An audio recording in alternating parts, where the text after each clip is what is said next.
Good evening, everyone. Thank you so much for joining us once again. I'm Andrew Dalton with the Adams County Historical Society, and this is our regular Thursday evening program series.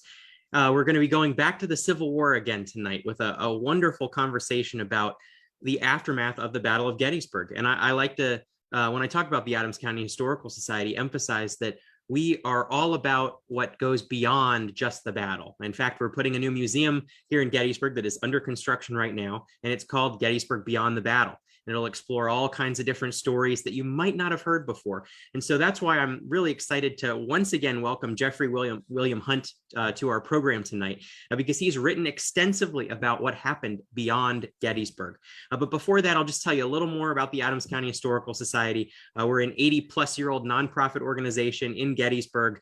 We preserve millions of historic items that are just critical to the understanding and appreciation of this community. And of course, it is one of the most exciting local histories in the country, given that so much has happened in our small town and in our county. And I also want to thank the Dobbin House Tavern. I'm sure many of you have eaten at the Dobbin House in Gettysburg. They are the sponsor for all of our programs this year. We're so thankful to have them involved. And also throughout the program, if you have any questions, please let us know. I'll try to direct them to Jeffrey. There is a donate button on the post. If you enjoy the program, you can help support our program series. It's a real grassroots effort, but we're excited to keep doing this every week, and we'll keep going until our new building opens early next year, and then even beyond that. So if you have any questions, please let me know. Just type it right into the comments. And now I want to give a little bit better of an introduction for our speaker this evening. Jeffrey William Hunt is the director of the Texas Military Forces Museum, which is the official museum of the Texas National Guard in Austin, Texas. He's also an adjunct professor of history at Austin Community College, and he served as the curator of collections and director of living history programs at the Admiral Nimitz National Museum of the Pacific in Fredericksburg, Texas, which is a museum I'm really eager to visit one day. And he's the author of several books on the Civil War, including the book that he's going to be talking about tonight. Really, he'll be covering the first part of the book. It's Meade and Lee at Bristoe Station, The Problems of Command and Strategy After Gettysburg, from Brandy Station to the Buckland Races, August 1st to October 31st, 1863. So if you want a copy of the book, please check out the link that we posted above the video tonight. And I'm also going to post that link in the comments this evening. So please check it out. I think it's a great way to expand your knowledge of Gettysburg, going way beyond just the 3 days of the battle that you've all probably heard a lot about. So thanks again, Jeffrey, for being with us tonight. And we're excited to hear more about the book and all your research. Pleasure. Good. I see someone has already sent stars and some donations. So thank you for that. I wondered what that noise was. So now we'll see if Jeffrey can share his screen. And I think there's a slideshow in addition to the talk tonight. But if you have any questions, please let us know, and we will make sure to answer them. Right. Great. All right. Are we good? I think we're good. All right. Well, it's a pleasure to be with all of you again, and I look forward to doing the second part of this story a week from tonight. This is a follow-up to a presentation I did back in February about the forgotten phase of the Gettysburg campaign once Lee crosses the Potomac. Tonight's topic is the second book in my 4-book series examining the war in Virginia from the time that Lee crosses the Potomac after Gettysburg until the end of active campaigning in December of 1863. And those 6 months have largely been ignored by history because they produced no great big battle, but it was an incredibly important period full of marching, maneuvering, campaigning, fighting that could have escalated to a major clash. And as we will see tonight, this period was also ripe with important strategic decisions that were made by the Union and Confederate high commands that are going to have an enormous impact on how the war goes forward. So this evening, the first half of my book, actually the first third of my second book, on how we get from the end of the Gettysburg campaign to the start of the Bristoe Station campaign. So really we're covering August and September of 1863 in the Virginia theater. And so let's sort of remember how we get to our starting point this evening.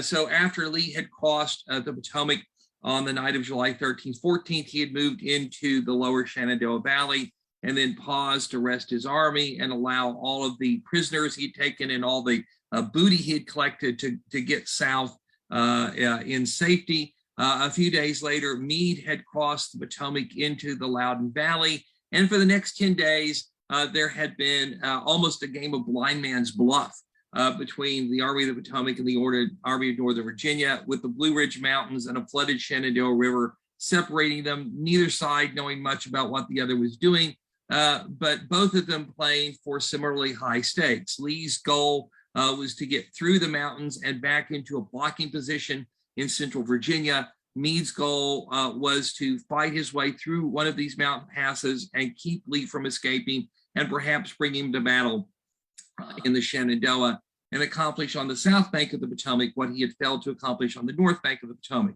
At the end of the day, the Confederates had outmaneuvered the Federals, had fought a number of small but very vicious engagements to hold the passes long enough to allow Lee to escape, so that by the time that we get to July 25th, both armies have abandoned the Blue Ridge Mountain area, and they're back into central Virginia, with the Federals up here around Warrenton and the Confederates down here in Culpeper County. And so where Lee has taken his army is into a very important piece of Virginia territory. It's a key square in the chessboard of central Virginia, and that's what I call the Culpeper V. If you've ever visited this part of Virginia, you know it is extraordinarily beautiful country, beautiful open fields, woods, lots of streams, undulating, very pleasant looking terrain. But Culpeper was a very tricky place militarily during the American Civil War.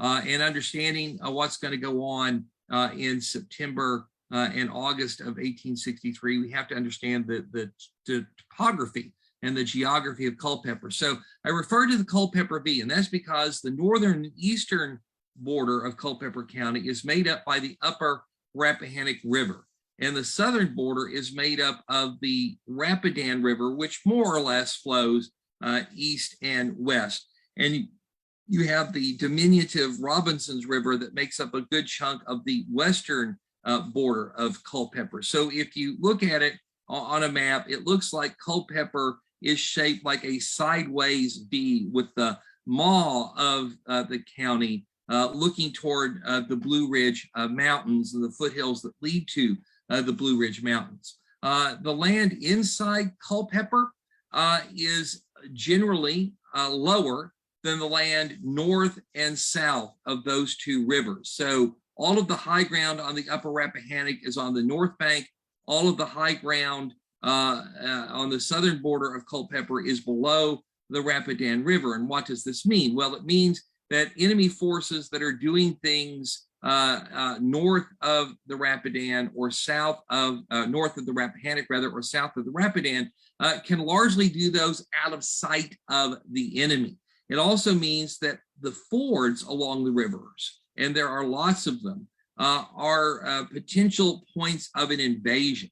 The enemy, if you're the Federals and you want to push into Culpeper County, could mass your forces out of sight and then assail these fords, all of which would be extremely difficult, if not impossible, to hold, because the defenders would be on lower ground than the attackers. But if you're moving out of Culpeper toward the Rapidan, it's the reverse. And so the high ground here makes all of the fords very defensible against a Union attack, and the shallowness of the fords mean that it's possible for the Confederates to mass forces down here and attack over the river, especially if they swing through Madison County, which is just to the west of Culpeper.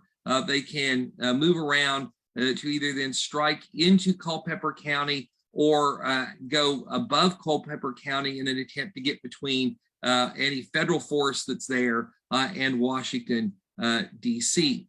Another difficulty with Culpeper County is that it is not wide. Obviously, here where we get to the apex of it, where the Rappahannock and the Rapidan join to form the lower Rappahannock, which flows on to Fredericksburg and from there into the Chesapeake Bay, you have less space than you do in the middle. But even if you were to follow the tracks of the Orange and Alexandria Railroad, which run from Alexandria on the Potomac through Culpeper and then down into Orange County and on to Gordonsville, where the O&A Railroad links up with the Virginia Central, which connects the Shenandoah Valley to the railroad network that leads to Richmond. There's only 23 miles between the crossing of the upper Rappahannock for the railroad at a place called Rappahannock Station and the crossing of the Rapidan on the O&A at a place called Rapidan Station. So this is a very narrow county. And inside this county, although there are a couple of rather abrupt heights, some of them going as high as 1,000 feet, Pony Mountain, Cedar Mountain, Stonehouse Mountain, the terrain is basically unsuitable for defense. There's no good place inside Culpeper County where you can anchor both the left and the right flank of a battle line. And so any defensive position taken in the county is vulnerable to being turned. And because the rivers are so close to one another, if you are outflanked or you are driven back, you will very quickly find yourself having to retreat across a river. And although there are plenty of fords, each of those fords is a natural choke point, a funnel that will be time consuming to thread troops through. And another difficulty that you have is that any substantial rain that happens upstream can flood these rivers very quickly. And so most of the time, they're not necessarily deep, 4 feet, 4.5 feet. In most places, they're not especially wide, maybe 40 yards at the widest and more like 30 in a lot of places. But when the floods come, those fords disappear, and therefore your army, if it's having to retreat over a river, could find itself trapped inside one of these fords. And so when Lee leaves the Shenandoah Valley behind, crosses the Blue Ridge, he brings his army into Culpeper and Madison counties. And here he pauses to see what the Federals are going to do. The Army of the Potomac, of course, is around Warrenton, and it's come to Warrenton because at the end of its sojourn in the Loudoun Valley and its failed attempt to trap Lee in the Shenandoah, it's almost out of food. And it had to pivot eastward and make toward Warrenton, which is the closest place where it could connect to the Orange and Alexandria Railroad by a spur that ran from that railroad to Warrenton at a place called Warrenton Junction. And here Meade paused for a couple of days to get his army resupplied. And after that, he was prepared to move forward again. The difficulty for Meade, though, was that he was still operating under orders that had been issued. On July 14th, after the federal high command, General-in-Chief Henry W. Halleck, President Abraham Lincoln, Secretary of War Edwin M. Stanton, had learned that Lee had escaped back into Virginia, which was a bitter disappointment for Lincoln, who felt that Meade had let the golden opportunity to finish off the war slip through his fingers. Whether Lincoln was right or not, whether that was fair or not, was beyond the point, because this was the perception in Washington. And it had led to that famous set-to between Halleck and Meade, where Halleck had telegraphed Meade about the president's dissatisfaction at Lee's escape, and Meade had taken that as a unfair censure and had demanded to be replaced. And Halleck had to change dissatisfaction to disappointment to mollify Meade and keep him in his job. But at the same time that Halleck did that, he told Meade that he was to follow Lee wherever he may have gone and cut up his army. And so when Meade takes his troops back to Warrenton, those are still his orders. Those orders have not been rescinded. And so Meade is thinking about continuing his advance. And so although the armies had broken contact after their duel along the Blue Ridge, there's no certainty that the Gettysburg campaign is over. As far as Meade is concerned, he is still conducting a pursuit. And Lee, aware of that, is waiting to see what Meade is going to do and is not going to fight a battle inside the treacherous Culpeper V. So he's paused here to see if Meade's going to continue to push. And if Meade's going to continue to push, then Lee, having, as he put it, found no field for battle inside Culpeper, intended to pull back below the Rappahannock River, where he could make a stronger defense. And so now we set ourselves up to where we're going to have quite a strategic debate between Lincoln and Halleck on one side and General Meade on the other about just what the Army of the Potomac should do at this particular juncture in the war. Remember that Lincoln is still very disappointed in Meade. He and Halleck are going to forgive Meade for not destroying Lee at Williamsport on the Potomac, but they're never quite going to be able to forget it. And everything that Meade does and every proposal that he makes from this point through the end of 1863 is going to be seen by them through the lens of that disappointment on the north bank of the Potomac River. And in particular, where these three men are going to come to loggerheads is the question of strategy. And so as far as Lincoln and Halleck are concerned, the sole job of the Army of the Potomac is to destroy the Army of Northern Virginia. Taking territory doesn't matter. Even taking Richmond, which is the Confederate capital, one of the Confederacy's key industrial centers, and of course Lee's base of supplies, even Richmond doesn't matter. The federal high command has had enough of attempts to get at Richmond, courtesy of McClellan and Burnside and Hooker. And so all it wants the Army of the Potomac to do is go out, find Lee, and destroy Lee's army in one big battle if possible, but in a series of battles if not possible. And exactly where that destruction takes place is not really of concern to them. And they figure it will be no harder to do in one point of the map than in another spot on the map. And so they want Meade to advance down the line of the Orange and Alexandria Railroad, which of course runs southwest from the Potomac River to Culpeper and then turns exactly due south to go down to Gordonsville.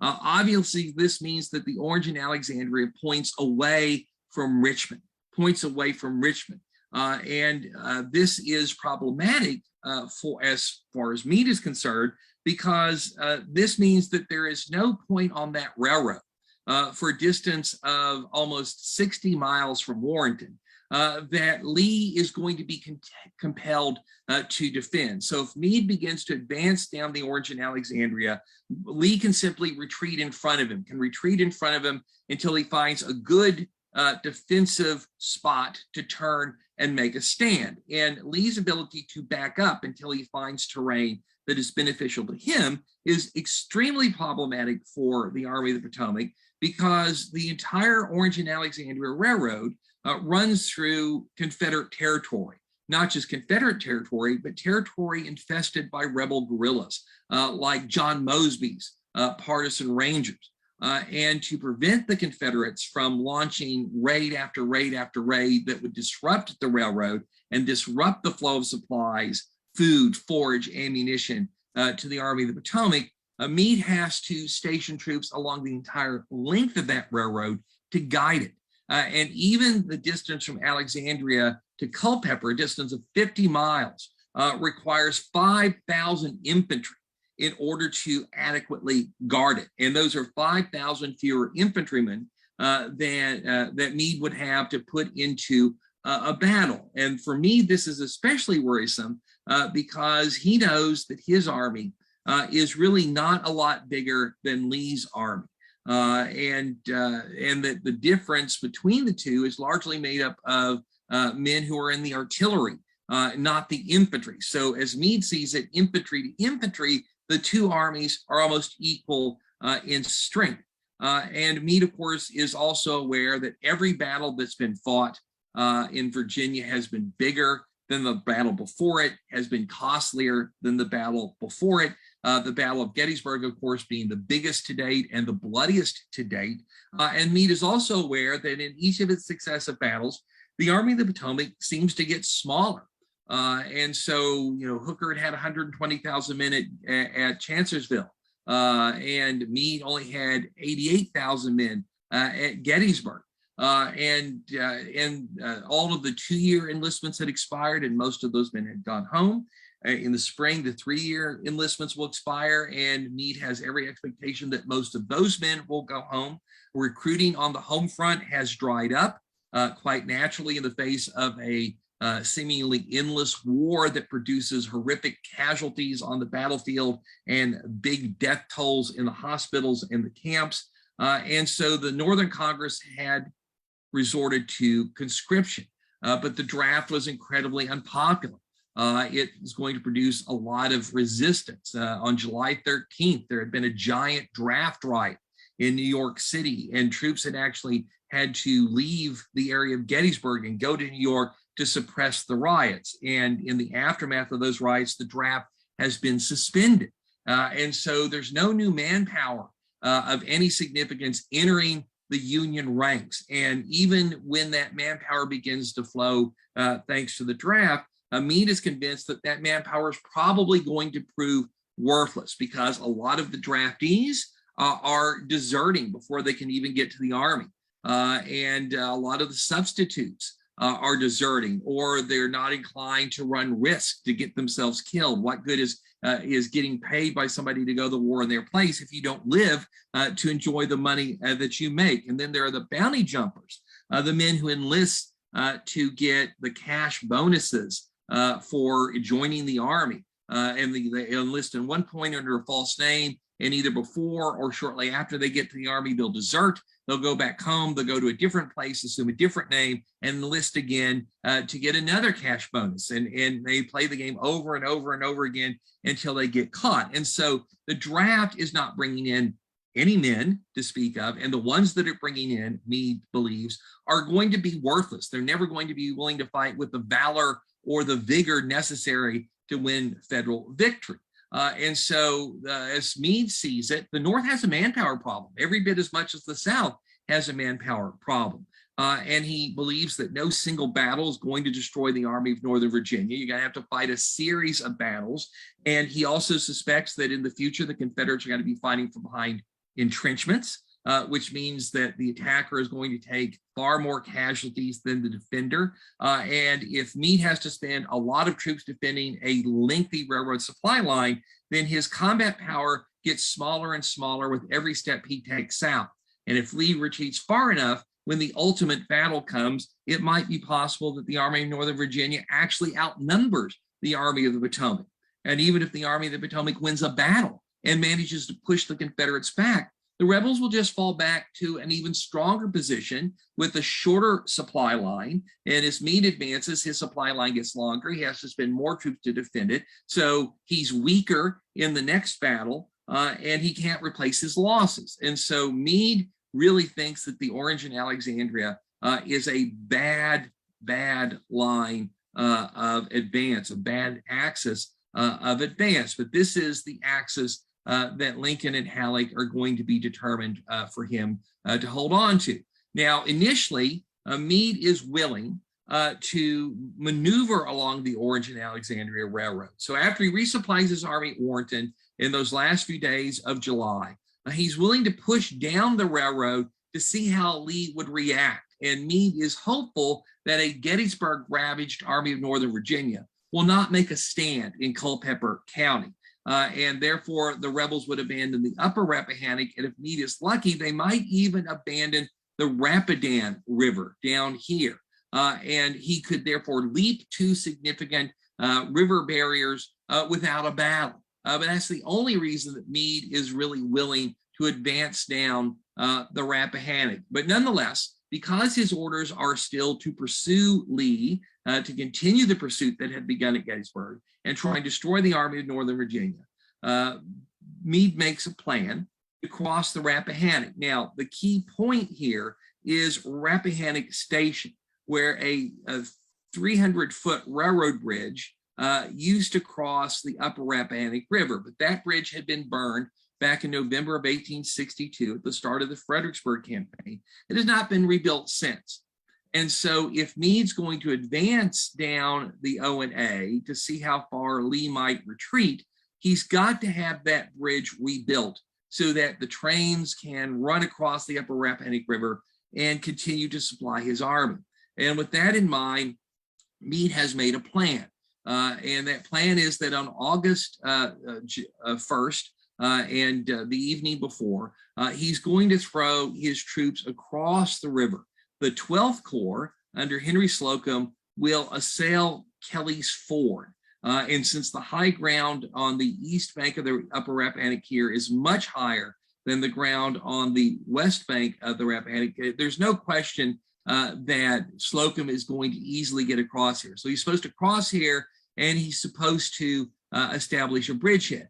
And once he's done that, the U.S. 1st Cavalry Division under Brigadier General John Buford, the hero of Gettysburg, is supposed to come down, cross Kelly's Ford, and then move up the upper Rappahannock to uncover the south bank at Rappahannock Station. And once Buford does that, the Federal 1st Corps under John Newton will cross and establish a bridgehead, and that will allow federal repair crews to rebuild that railroad bridge. And once the bridge is rebuilt, then Meade would be in a position to push toward Culpeper Courthouse. Once Buford finishes this task, he's supposed to move toward Culpeper to see how the Confederates are going to react. So this is Meade's plan to continue his pursuit after Gettysburg. But on the evening before he launches this operation, he gets a message from Halleck warning him that they may have to pull troops away from the Army of the Potomac and send them north to enforce the draft, because resuming the draft is critically important to the Union war effort. And Halleck tells me, do not do anything that's going to bring on a big battle. You can't afford a big battle that's going to generate a lot of casualties because we have no replacements to send you. As Meade is told, every place has been stripped bare. And so you are to keep up a threatening attitude, but don't provoke a battle. So this is tantamount to telling the Army of the Potomac to halt on the line of the upper Rappahannock. Meade sees in these instructions just enough wiggle room in that phrase, keep up a threatening stance, to go ahead with his thrust over the Rappahannock River. So on the night of July 31st, the 12th Corps gets across at Kelly's Ford. And on the morning of August 1st, Buford is supposed to cross there and begin to move toward Rappahannock Station. Buford somehow, though, misconstrues his orders and thinks he's supposed to cross at Beverly Ford, which is to the northwest of Rappahannock Station. And he anticipates that there's got to be a pontoon bridge there. He's very frustrated when he finds out there's not one. And he complains to the nearby engineers, why aren't you building a bridge? They respond, well, nobody told us to build a bridge. And so the engineers send a message up to their headquarters, and Buford sends a message up to Cavalry Corps headquarters. And the orders come tumbling back to the engineers, go ahead and build the bridge. And Buford is told by Major General Alfred Pleasanton, commanding the Cavalry Corps, look, you're not where you're supposed to be, but go ahead and cross here and carry out the mission. So that is what Buford does. He gets across the river on a pontoon bridge, and he begins to move south down the Orange and Alexandria Railroad. And he moves south. The Federal 1st Corps crosses the river, establishes a bridgehead that will allow the railroad repairmen to rebuild that bridge at Rappahannock Station within just a few days. So on August 1st of 1863, we get what is, officially speaking, the last battle of the Gettysburg campaign. If you look in the official records, you'll see that this is the last battle in the Gettysburg volume of the official record. So this is the second or maybe the third battle that's been fought at Brandy Station. And as Buford comes down the railroad with 3 brigades, he's got not only his regular 2 brigades under Devon and Chapman, but also the reserve cavalry brigade under Wesley Merritt out of Washington, D.C. He vastly outnumbers the only Confederates in front of him, and that is Hampton's brigade, which is under the command of Colonel Lawrence Baker, since Hampton had been wounded at Gettysburg. So we'll call it Baker's brigade. And Baker's brigade is in bad shape. It's worn out from Gettysburg. Its horses haven't had any grain for a very long time.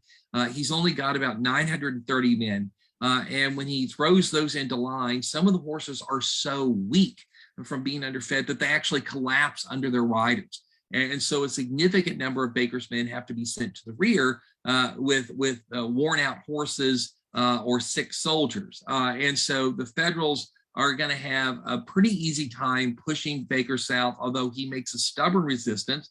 Every time he makes a stand, Buford deploys his troops to envelop the Confederates, who then have to back up even further. And after a few hours of combat in, by the way, what was absolutely searing heat, it's well into the 90s here.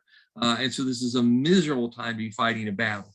The Federals are just a couple of miles from Culpeper Courthouse. But at that point, Confederate reinforcements reached the scene. Jeb Stuart had ordered Jones' cavalry brigade and a battery of artillery to come down from Rixieville, and they show up to hit Buford's flank and stall his advance. And then Lee sends forward Anderson's division of Longstreet's corps, and the first of his brigades, Posey and Mahone, arrived to reinforce the Confederate cavalry. And now the Confederates go on to the counteroffensive, and you get a reverse of what had happened early in the day, with the Yankees backing up along the railroad, making a stand wherever the ground was favorable until they were about to be outflanked, and ultimately winding up on Fleetwood Heights, just a couple of miles from the Rappahannock River.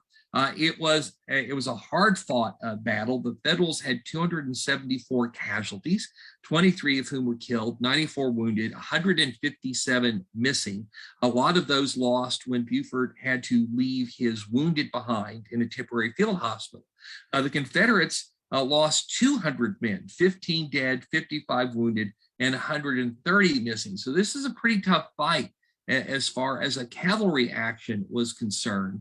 And it gained Meade some intelligence. As far as he could tell, Lee's army was still in Culpeper County. So he knows that. But the really important thing here is that this maneuver has allowed the railroad bridge at Rappahannock Station to be rebuilt. However, nothing much is going to happen immediately in the aftermath of that, at least in terms of the infantry, because now Halleck begins to pull regiments away from the Army of the Potomac.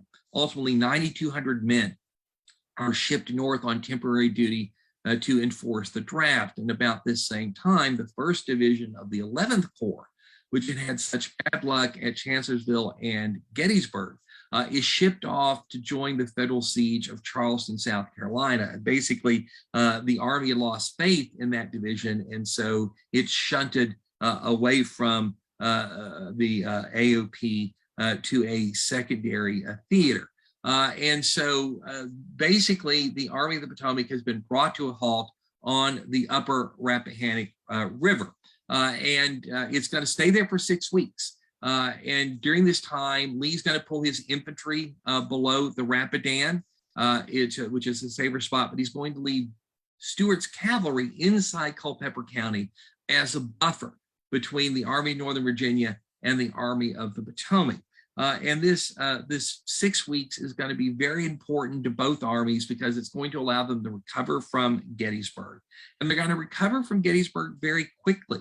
By the beginning of September, Meade's army is as strong as it was on July 1st, 1863, with about 88,000 men. And Lee's army has over 71,000 men. So it's just about 1,500 soldiers shy of its strength on the first day at Gettysburg. And most of this renewed strength are convalescents coming in, some conscripts and draftees, but this is mostly veterans who've been wounded or sick who've returned to the army. So interestingly, even with Meade sending all those troops away, the strength of his army doesn't really change very much, but he's been told to stop on the upper Rappahannock, and he does. And so now you've got this lull, and Lee makes it very clear that he is eager to resume the offensive. He wants to get even with the Federals for Gettysburg. but unfortunately has logistical problems that are not going to allow him to do that, at least just yet. And while the Army of the Potomac is cooling its heels on the upper Rappahannock, recovering from Gettysburg, and the Army of Northern Virginia is cooling its heels on the south bank of the Rappahannock, recovering from Gettysburg, the main action in the war shifts over to Tennessee. What's happening here is two things. At the end of June of 1863, the Union Army of the Cumberland under William Rosecrans had advanced from Murfreesboro and outmaneuvered the Confederate Army of Tennessee under Braxton Bragg from its fortifications at Tullahoma, and basically backed it up almost to the very gates of Chattanooga, which of course was a critical railroad junction. And from Chattanooga, you had a railroad that ran up through Knoxville and then all the way over to the Confederate capital. And this was the only direct east-west line that linked Virginia to the Western theater of war. And East Tennessee, the region around Knoxville, was full of all sorts of critical infrastructure for the Confederates, so salt works and lead mines and these sorts of things. And this was also, of course, an area that Lincoln had always been very solicitous toward. He wanted to liberate this region of Tennessee and had put a lot of pressure on federal forces in 1862 to get that job done. They hadn't been able to do it, but here we are in the second half of 1863, and that's still a goal. And so at the beginning of September, the end of August, beginning of September, Rosecrans begins his movement on Chattanooga, and a Union army in Kentucky under Major General Ambrose Burnside begins an advance toward Knoxville. The Confederates know that these two armies are moving. They don't know where Burnside's going. He is in fact heading toward Knoxville, but they're afraid that he might be coming down to reinforce Bragg. And if those two armies combine, the Federals are going to have something like 90,000 men to face Bragg's roughly 40,000. So Bragg calls the defenders of East Tennessee, most of them, under Simon Bolivar Buckner, down to join him at Chattanooga and to reinforce him. And this evens the odds a little bit.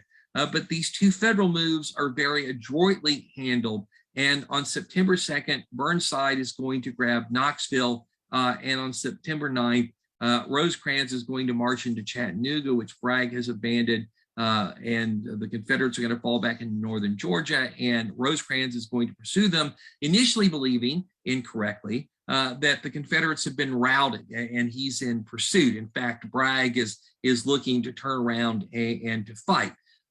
Word of all of this was slow to reach Richmond, and the reports were rather opaque as they came in. But it was clear that Chattanooga was in trouble, and the Confederacy could not afford to lose Chattanooga. So on August 24th, Confederate President Jefferson Davis had summoned Robert E. Lee to Richmond for consultation, and Lee was going to wind up basically spending a week with the president in Richmond. And they talked about the Confederacy's entire strategic situation, but the focus was on Chattanooga. And the question these two men faced was kind of a familiar one. It was very similar to the question that they had faced last May, only then the threatened point was Vicksburg, not Chattanooga. And the question that's being asked is, what can we do to save this Western city? And there were really only two viable options. And one of those options was to take troops from Lee's army, which was the only really large force from which you could draw any kind of reinforcements, and send them west to reinforce the Confederate army defending Chattanooga, and hope that it could beat the Federals and save the city, and then the troops drawn from Virginia could be sent back. The other option would be for Lee to go over to the offensive and hope to beat the Army of the Potomac and beat it so badly that it would be forced to retreat into the defenses of Washington, D.C. And under duress, Lincoln would be compelled to draw troops from the West to save the federal capital, and that would take the pressure off Chattanooga. And this sounds very familiar to you. This is the same set of possibilities that were on the table for the Confederates when it was Vicksburg in May of 1863. You send troops from Lee to reinforce Confederate forces trying to defend Vicksburg, or does Lee go over to the offensive? And in May of 1863, Lee had argued that he should go over to the offensive. Davis had agreed with them, and the Gettysburg campaign had been launched, and it had not worked out the way that the Confederates had hoped that it would. Now you face a similar dilemma, and Lee proposes the same thing. He proposes launching an offensive against Meade in Virginia, and for pretty good reasons. His army's almost as big as Meade's is. The odds have never been better, and there's plenty of good campaign weather left, and he thinks that he can even the score for Gettysburg and accomplish something significant. And as Davis had in May, he agrees with Lee in August and early September, and he gives Lee permission to launch an offensive against Meade. But just as Lee begins his preparation, word comes in from East Tennessee that the railroad between Knoxville and Chattanooga has been cut, and the telegraph lines are down. And suddenly, President Davis realizes that the threat to Knoxville and Chattanooga is much more immediate than he had supposed. And so he changes Lee's orders and instead directs him to detach the First Corps of the Army in Northern Virginia under Lieutenant General James Longstreet and send it through Knoxville to save that city, and then on to Bragg to help save Chattanooga. This was a good choice. These were great troops. Longstreet very much believed in this maneuver. He'd argued in favor of a similar maneuver last May in order to save Vicksburg. So you're sending a guy whose heart is fully into this. But by the time Longstreet's corps begins to pull back from the Rapidan, Knoxville is already lost. And even before the entire corps is gathered together in Richmond, the army under Rosecrans is basically at the gates of Chattanooga. And by the time that Longstreet is ready to begin moving his troops, the Confederates know that they've lost the railroad around Knoxville. They've lost Knoxville, so he's not going to be able to take that straight route to Bragg. He's going to have to take a 700-mile roundabout route through the Carolinas and into Georgia and up toward the Tennessee line. So it takes 7 days for Longstreet to go this roundabout route to Chattanooga. And of course, the Federals pick up wind of this very, very quickly. There are reports from Union bastions, enclaves along the Carolina coast that the Confederates are making this great big shift. And there are all kinds of other indications that the rebels are up to something, because you can't take a whole infantry corps and move it through Richmond and Petersburg without Union spies seeing it.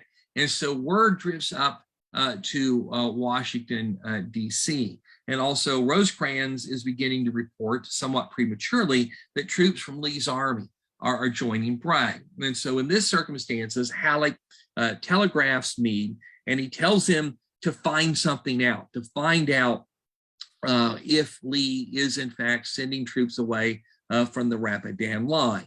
And Meade very promptly orders his cavalry corps under Major General Alfred Pleasonton to go into Culpeper County and see what it can learn about Confederate dispositions. Remember, Meade is not certain that Lee's infantry is still not in Culpeper County. He doesn't know that for sure.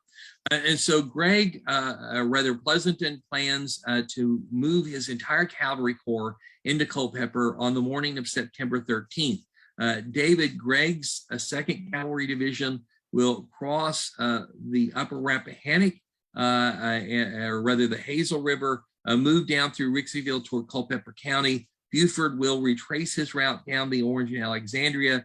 Kilpatrick will come out of that bridgehead at Kelly's Ford and then swing up toward Brandy Station to join Buford. All 3 divisions will link up in Culpeper Courthouse, and then they'll drive south toward the Rapidan if possible. So the Confederate forces, remember, that are here inside the Culpeper V are merely the cavalry and not even all of Stuart's cavalry. So really only one of his division, Hampton's division, but remember Hampton is wounded and he's convalescing. So Stuart is in personal command here. And he's only really got 3 brigades and his horse artillery in Culpeper County. Fitz-Lee's division is over toward Fredericksburg, making sure the Federals don't make a sudden lunge in that direction. A.P. Hill and Richard Ewell's infantry corps are down here below the Rapidan around Orange Courthouse. And so the Confederates once more are vastly outnumbered. And when Lee had told Stuart to hold on to Culpeper County, he had told him to do it if possible, in a way that he wouldn't sacrifice his men. Stuart, of course, is very combative. He doesn't want to yield ground to the enemy if he doesn't have to, but he's got another problem, and that is he stockpiled a considerable amount of supplies in Culpeper Courthouse, and he doesn't want to abandon them. Abandoning the supplies is something the Confederates can never really afford to do. And so he needs to fight in order to buy time to get those supplies away. And he can load some of them up in wagons and send them off, but the quickest way to get the bulk of those supplies is by railroad. But there's not a railroad locomotive waiting in Culpeper. There's one that comes up from below the Rapidan every day and arrives about noon. So he's got to hold on until that locomotive can get here and hook up to the railway cars in which the supplies can be loaded and then whisk them away below the Rapidan. And so this sequence of movements is going to give us the Battle of Culpeper Courthouse on September 13th. It again is an incredibly hard-fought battle. The Federals under Buford drive steadily down the Orange and Alexandria at Brandy Station. They're joined by Kilpatrick. And so now you have 2 Federal cavalry divisions basically facing just 2 Confederate brigades.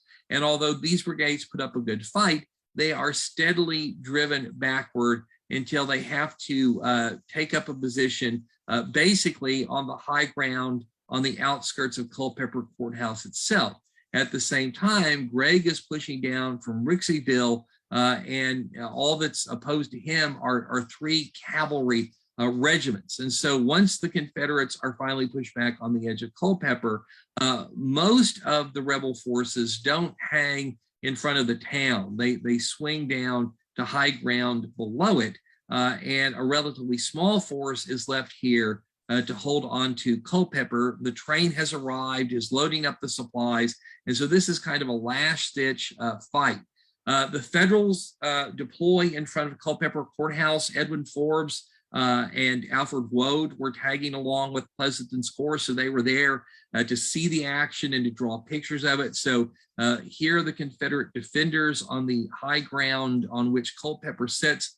Here are the divisions of Kilpatrick and Buford going into line. So the massive Federal cavalry. But in this hollow right here, you have Mountain Run, which is a very difficult stream. And so the Federals are going to have a hard time getting across that. And you have an extended artillery duel by the rival batteries across the valley of Mountain Run. And eventually the Federals tire of that and they undertake an assault. Kilpatrick orders Custer's brigade to outflank the Confederate line. But as Custer's men try and cross Mountain Run, they find that it is such a miry, steep banked watercourse that it's basically impossible to get across easily. Custer, who's of course very brave and somewhat rash, with a handful of his troopers who are his immediate escort, bulls his way over the stream and then rushes up to attack one of the Confederate artillery pieces defending Culpeper. At the same time, the 2nd New York Cavalry launches a very bold attack in column that manages to get across Mountain Run where the railroad spans the bridge, and then they come thundering up this very steep slope. And I mean, this is a steep slope. If you've been there, this is almost precipitous. So this one Confederate gun that's here cannot see the 2nd New York coming. Instead, focused on Custer and his little band. It gets off a shot that kills the bugler beside Custer, kills Custer's horse, wounds Custer in the ankle. But before it can reload, the 2nd New York Cavalry swoops onto that gun. And as Alfred Woad draws it, overruns the battery and takes the gun.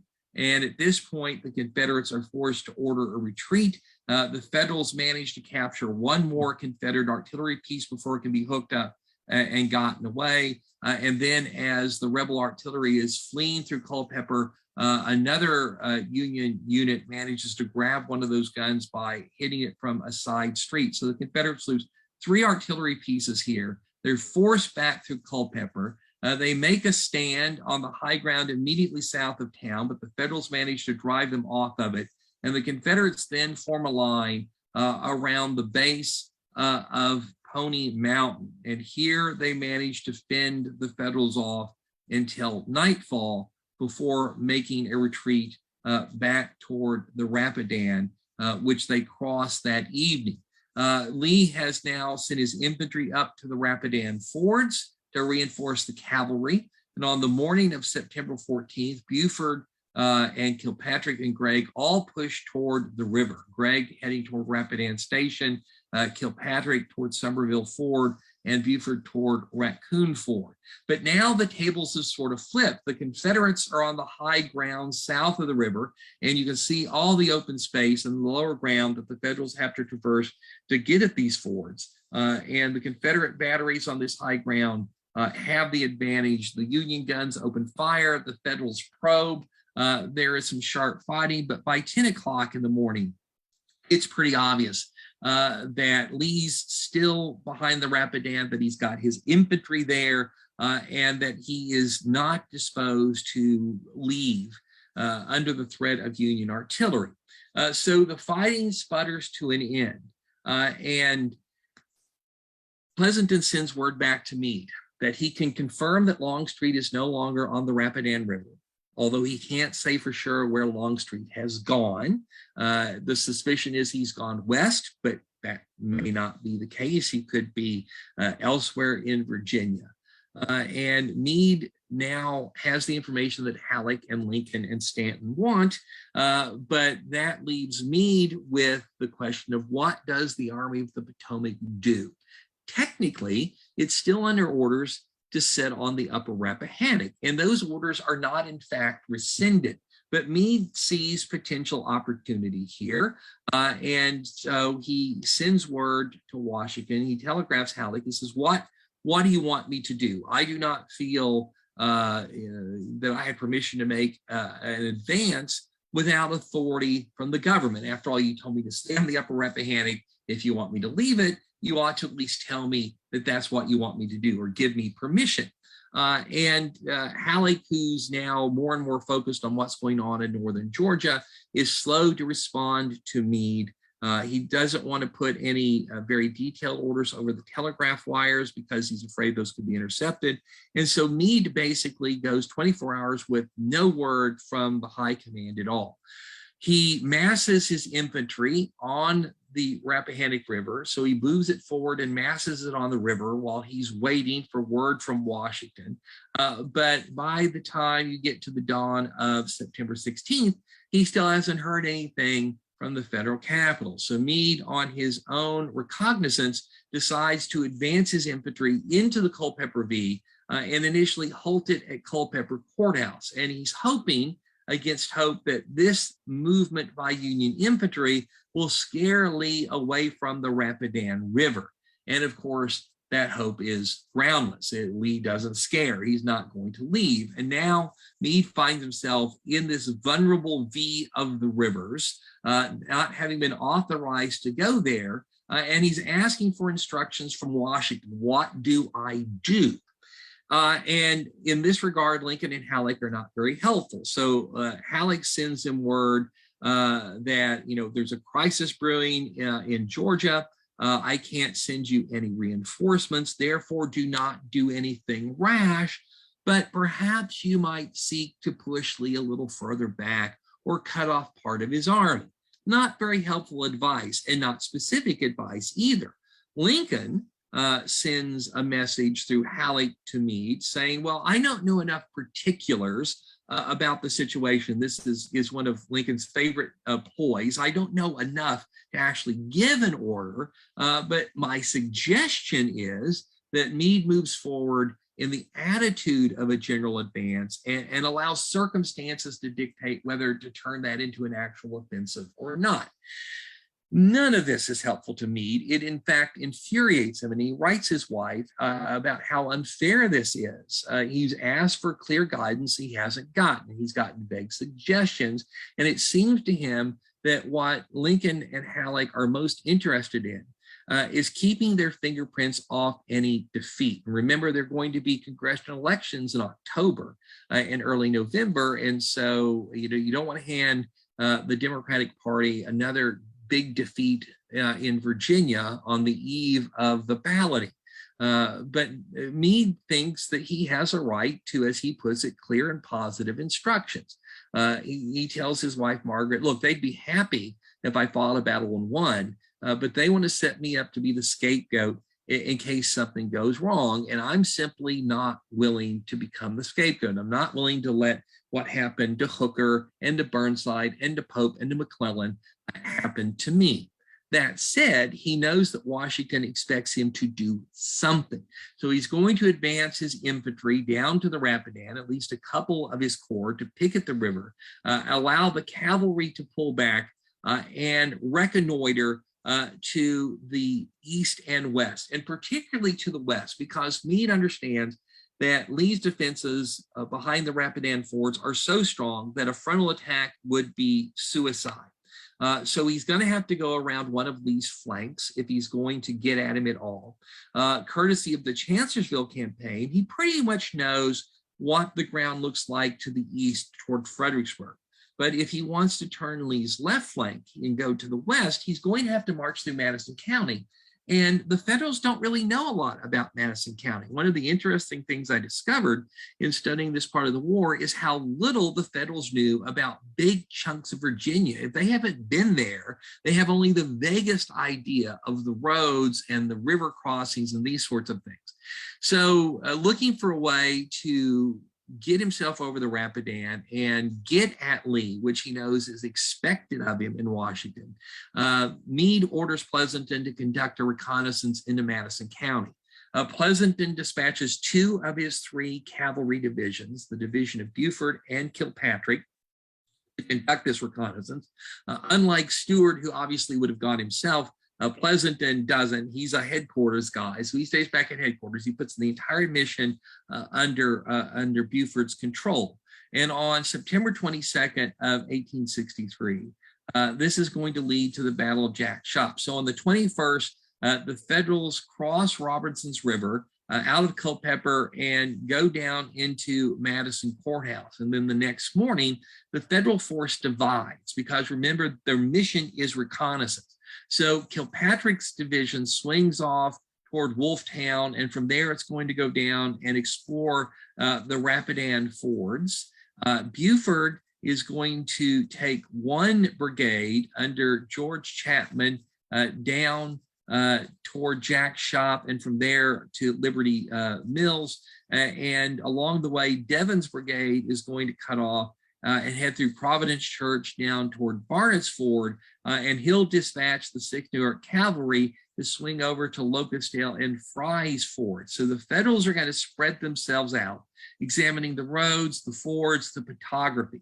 Now, the Confederates get wind of all of this from a Yankee deserter who tells them that Union cavalry backed by an infantry corps are going to be moving into Madison County on the 21st. Now, the Union infantry is not coming, but plenty of Yankee cavalry is.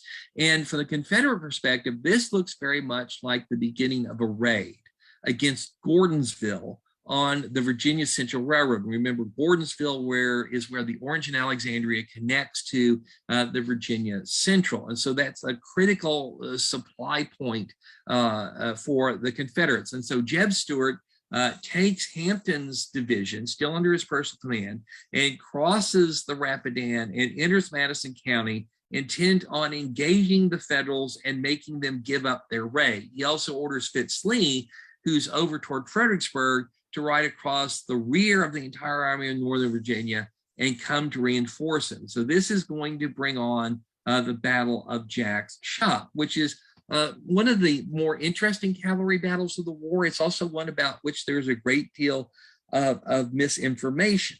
And so the initial fight is something of a stalemate. So a single Confederate brigade, single Federal brigade under George Chapman with Buford there in person and a battery of artillery comes up on Jack's Shop.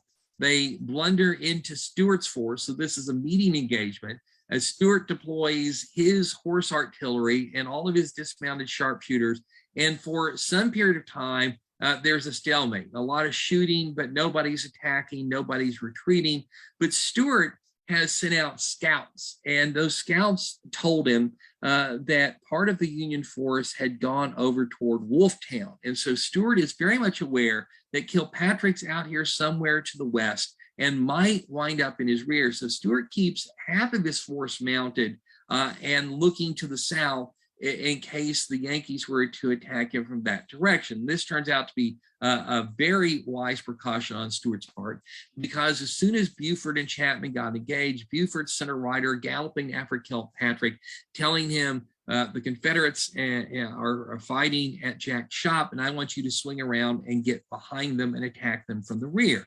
Unfortunately, by the time that messenger reaches Kilpatrick, most of his division has been scattered almost to every point on the compass to investigate various roads and various fords. So he's really only got a couple of regiments from Henry Davies' brigade and a battery of artillery. Nonetheless, with that force, he marches above the Rapidan, crosses at Wilhoit's Ford, and moves toward Jack's Shop. But he has to advance along a very narrow road through dense woods. In fact, the road is so narrow that he has to move in a column of twos. And he can hear all this firing up above him, but he has no idea what is going on, no idea of any of the dispositions here, no idea what kind of enemy might be to his front. And so Davies sends the 2nd New York Cavalry ahead, and it deploys a company strong vanguard. And as it gets on Jack's Shop, gets up to Jack's Shop, it's shocked to find an entire Confederate brigade waiting for them, mounted in line of battle and ready to attack. And so the Federals, moving up expecting to assail the Confederates, instead become the defenders, because these Confederate troops launched a vigorous assault toward the Yankees. And very quickly, Kilpatrick realizes he's grossly outnumbered. He's been taken by surprise. He's got no terrain on which he can deploy his artillery. And the only thing left for him to do is try and get out of his predicament. And obviously, he doesn't want to retreat down this narrow road that he's on. So he has to hold the Confederates off long enough to get on the road leading south toward Liberty Mills. And so Kilpatrick, who was the aggressor, now is the one retreating. Stuart holds Buford off long enough to deal with Kilpatrick. At one point, the Confederate artillery is firing both at Buford and Kilpatrick, so from the same hilltop and shooting in two different directions. A lot of times you hear people say that the Confederates were having to face in three directions, that there were Federals that were coming up from this part of the compass, but that's not true. This is Devon's men, and they've gone on to Barnett's Ford, where they're going to have their own skirmish with the rebels. And so Buford manages to get Jack's Shop, but Stuart successfully disengages. Buford doesn't pursue, and now Stuart chases Kilpatrick all the way down to Liberty Mills. Wilcox's infantry division is trying to rush over there to block the ford before Kilpatrick can cross it, but Kilpatrick gets there just ahead of them and manages to get over the river, and then he makes a run off to the west, and Stuart chases him all the way to a little creek called Marsh Run, where you have one final skirmish as the sun goes down, and then the fighting that is known as the Battle of Jack's Shop comes to an end.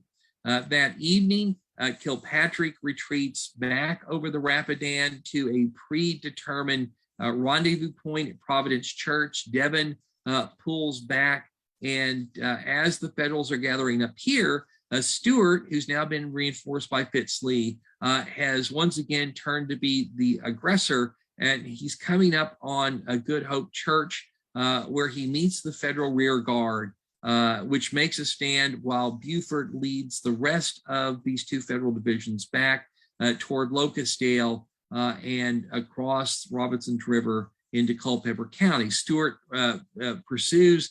There's kind of a running rear guard fight, but most of the Yankees manage to get away. So Buford rides back into Culpeper Courthouse, and he boasts that, hey, I fought Stuart's entire division. In fact, just a couple of weeks later, the Confederate cavalry had been reorganized into a corps from a division, but the Federals don't know that. And they couldn't keep me from conducting my reconnaissance. My mission is a success. The Confederates, however, believe that they thwarted a Yankee raid on Gordonsville, and so Stuart believes he's won a success, and he gets Lee's congratulation for that. All told, the battle honors were about equal: 127 Federal casualties, 121 Confederate casualties, and each side has accomplished what it set out to do. So, in that sense, both could claim to have prevailed. Here, Meade now has the information he needs about Madison County and what the lay of the land looks like there if he would want to try and outflank Lee to the west. But even as the Army's cavalry had been moving toward its confrontation at Jack's Shop, the Battle of Chickamauga had erupted in Georgia. And on the second day of the battle, troops just arrived from Longstreet's Corps managed to make the big breakthrough in the Union line that leads to the Federals losing the battle. They're having to retreat into Chattanooga. Bragg will belatedly follow them and lay the city under siege. But in the immediate aftermath of the word of the defeat, there was no conception that Bragg would be so slow in following up his victory. And so there was an enormous consternation in Washington, D.C. About the possibility that the Army of the Cumberland could be utterly destroyed, which would be a catastrophe rivaling Vicksburg for the Union cause. And so how to deal with that? Well, Secretary of War Edwin Stanton, who didn't care much for Meade, thought he was not aggressive at all, believed that the Army of Northern Virginia was never going to attack the Army of the Potomac was never going to attack the Army of Northern Virginia, even though the AOP vastly outnumbered the rebels. And he proposed taking 30,000 troops from Meade's army and sending them to reinforce Rosecrans. And he said, look, the Union railroads can get that many men to Chattanooga in just 5 days. Lincoln wasn't so sure about that, but Meade was called to Washington on September 23rd to talk about the possibility. And when Meade arrives and he hears what's being proposed, he's against it. He sees in it a hint of criticism about his operations, and he tells Halleck and Lincoln, look, if you think I've been too slow, if you think I've been too prudent, let me remind you what I've said many times before. Relieve me. I'm okay with you relieving me. Put somebody else in charge. And of course, you can't relieve the victor of Gettysburg. And so that offer is rebuffed. And Meade makes the argument for not taking troops away from him. And he leaves Washington that afternoon to return to the Army of Potomac headquarters, convinced that he's won his argument, but mad enough, as one of his clerks put it, to chew iron rails in two.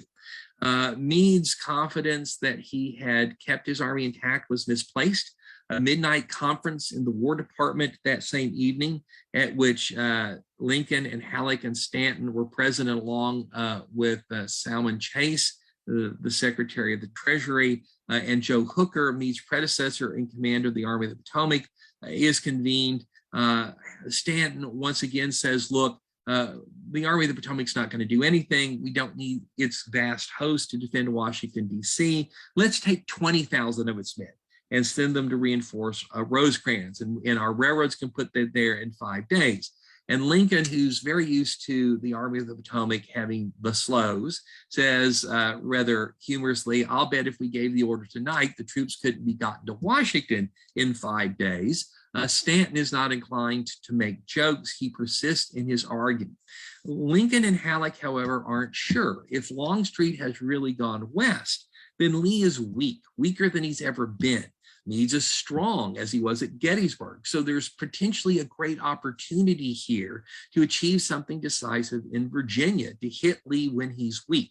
But Halleck says you're kidding, or rather Stanton says you're kidding yourself. Meade's not going to do anything. And so Lincoln says, look, all right, I'll agree to this transfer if Meade's not on the verge of launching an immediate offensive. And so Halleck that night at like 2 a.m. Sends a telegram to Meade and says, do you have a definite plan that you're about to execute? And Meade, who has just now gotten the results of Buford's reconnaissance, says, no, I intend to do something, but I don't have any definite plans. I'm not about to do something immediately. And for Lincoln and Halleck, that's enough. If Meade's not ready to move now, he's not going to be ready to move in a week or two. And so they agree to Stanton's proposal. And the 11th and the 12th Corps from the Army of the Potomac are ordered to Washington on the morning of September 24th. Some 13,600 men, and they are going to get to Washington very quickly. Meade handles these orders with great expedition, much to Lincoln's surprise and delight. Interestingly, as these two corps leave the Army of the Potomac, the 9,200 men who had been sent north to reinforce the draft begin to return to the Army of the Potomac, and that kind of balances out the loss of the 11th and 12th Corps. In other words, when Longstreet goes west, Lee loses a third of his strength. He goes from 71,000 men to 55,000 men. When the 11th Corps and the 12th Corps go west, Meade, after their departure, still has the same 88,000 muskets in his command. But all he can see is that he's lost 2 corps. That means that the Army of the Potomac no longer has the numerical advantage necessary to undertake an offensive against the rebels, and the initiative has passed over to Lee. So as we reach the beginning of October, the Confederate Army is still spread out along the southern banks of the Rapidan. The Union Army is massed in that treacherous Culpeper V. A couple of its infantry corps, the 1st and the 6th, on the river.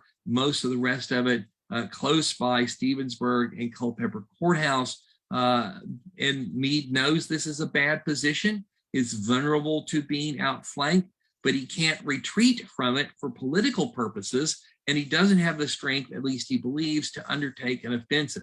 So here his army is going to sit. Meade unwilling, if not necessarily unable, to be the aggressor.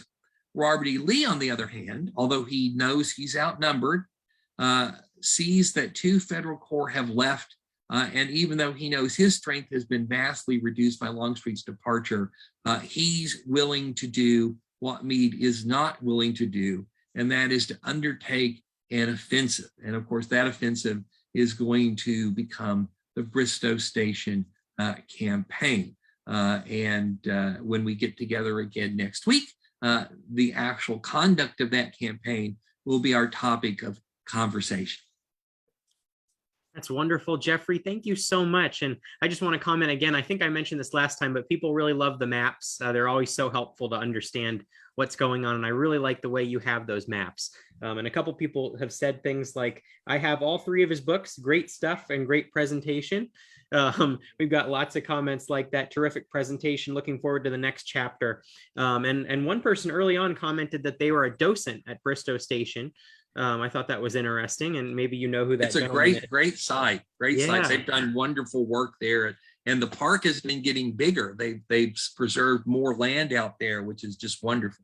No, that's great. Yeah, I encourage everybody to get out and visit. Some of these places are beautiful.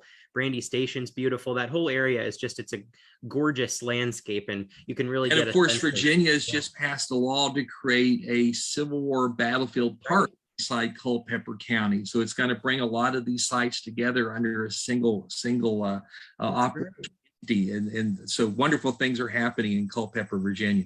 That is wonderful. And of course, our friends at the American Battlefield Trust and some of these other preservation groups have done a lot to save these battlefields. So absolutely, we're fortunate for that.